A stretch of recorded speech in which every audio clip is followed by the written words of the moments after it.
thank you for joining us today, and yeah, allowing us to sort of get a little bit of insight into how GOG started, and yeah, so thank you and welcome. Thank you for having me. Yeah, no, I guess the first question is, what did you have to go through because it's a very, from what I can tell, it's a fairly unique program that's sort of happening in ICU in Canberra here. And I guess I should probably tell the story from the start, sort of from my perspective as a clinician on the floor and working really closely with patients and their families. And we had, I think it was actually a morning shift that I was working on, and I was in charge of the floor. And we had a very, very full unit, and I had a fair bit of palliation going on. I had one patient who was, and stop me if I hope I should come with a disclaimer notice, because my medical stories are quite, they can be quite sad. So just prepare yourselves that if you need to, just take a moment. But it was a young gentleman who was going for organ donation, and back then, anyone who was going for organ donation or would consider organ donation would receive a really beautiful quilted handmade blanket from Donate Life. And I had a very full unit, and all of my isolation rooms were full with infectious patients, which is where they have to be to isolate.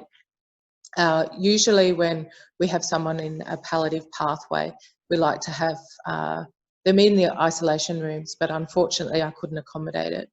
And so this organ donation patient was actually out on the floor, and opposite them, I think diagonally across, I had another elderly lady actually, who was also going down a palliative pathway, but she wasn't for organ donation. And I had, for those who have met the wonderful Tess, she was the nurse that was looking after the lady, and she said to me, Carly, it's really not fair that we have some families get to have comfort goods and others don't, and how can we do this better? And I said, you're right, Tess, how can we do this better? And we, had a bit of a think about it, and I thought, well, you know what, I'm going to go to the Hospital Foundation to see what they can offer us. And I went down and spoke to Kim, who was part of the foundation at that time. And I'd said, we have this sort of almost what felt like an injustice that all of our palliative patients should be offered this service. And so the best that the foundation could do for me at the time was donate, I think it was about 5 blankets that would then become our palliative care blankets, but the families couldn't keep them.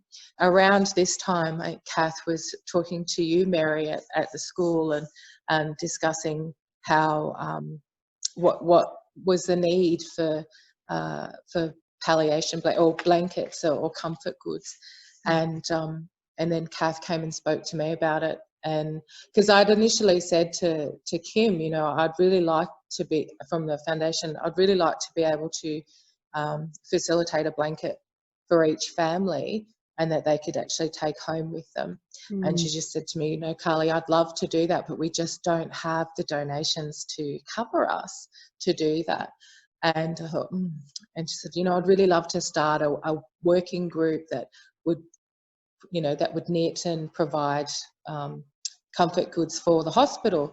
And I said to her, well, that'd be fantastic. I'll leave it with you. And really didn't hear much from her. She couldn't really get that off the ground. And then along comes this beautiful Kath with this idea that she'd spoken with you, Mary, about. And she said, Carly, what do you think? And I went, let's go for it, because it will provide the need that we have and fill that gap. So we would be able to make such a big difference to our our patients and giving them comfort and dignity in death, and take away that whole hospital feel of someone passing away.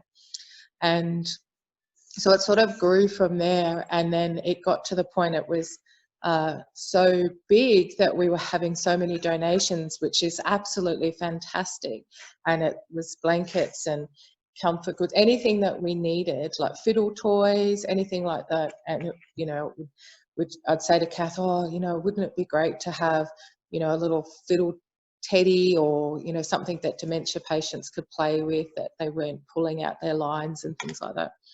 And next thing, she'd bring me a fiddle toy, or she'd bring me a IV cannula cover, and I was like, you guys are just so creative and imaginative. You're just absolutely fantastic. And we then, it sort of got so big that Kath said to me, you know, Carly, this is, we've got so much, I'm not sure what to do. And I said, I think it's time we go see the foundation. And I took Kath down, and she met Kim from the foundation, and we said, you know, let's provide and share this generous donations from the community to the rest of the hospital. And so, yeah, I took Kath down, and we had this really big meeting with Kim, and I said, you know, remember, Kim, we had a conversation about a craft group being able to consistently bring donations to the hospital.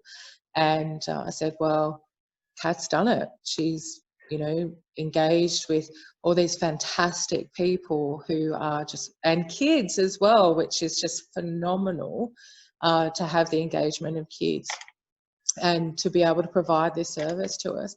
And Kim was beside herself. She was, you know, she was crying. She said, I just can't believe all of this stuff that you've got. It's just fantastic. And I said, you know, it needs to go out across the hospital or across the whole organisation. And this is when the service agreement sort of started to come up. And now we have this phenomenal service in place where, you know, anybody who needs anything, and they may not, and not even palliative patients, but patients that are inpatients and they want to feel human and not so clinical, that we're able to provide that. And, you know, I think that it's an absolutely, it's such a magnificent thing to be able to do and provide for people, to just that dignity. And I think that ultimately is the biggest representation of the GOGs. I think that really is, it's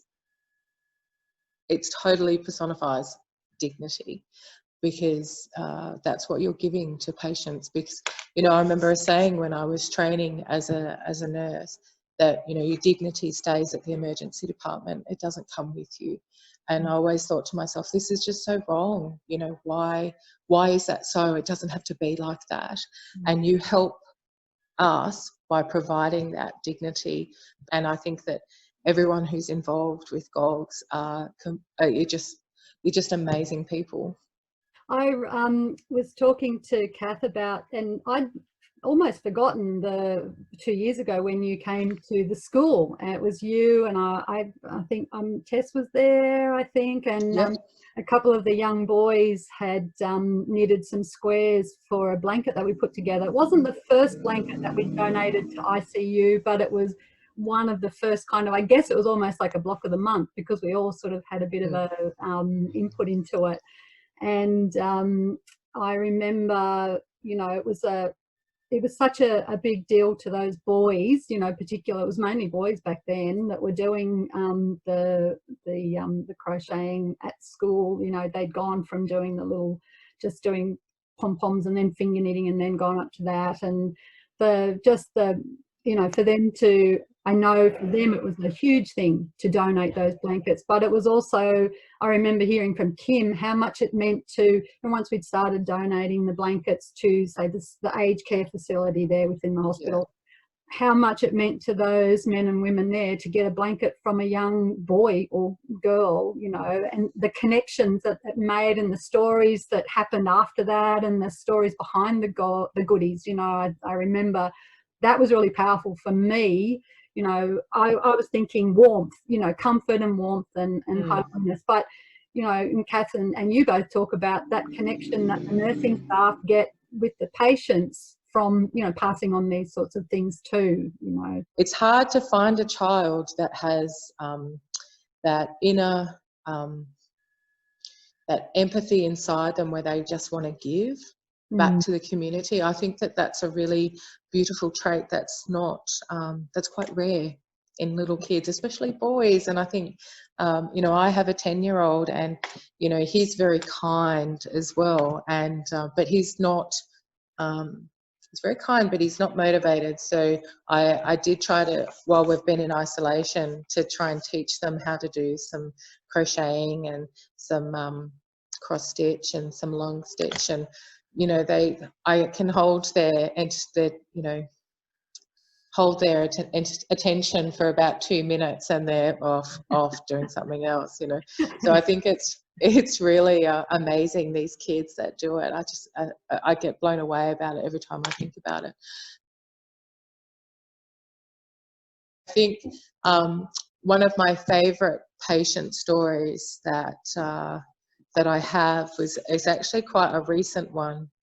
And I was back working in the CNC role, and I had this girl who was only about 2 years younger than me. So, and she had quite a catastrophic diagnosis of metastatic cancer, and it was just, cancer was everywhere, and her primary was in her bowel.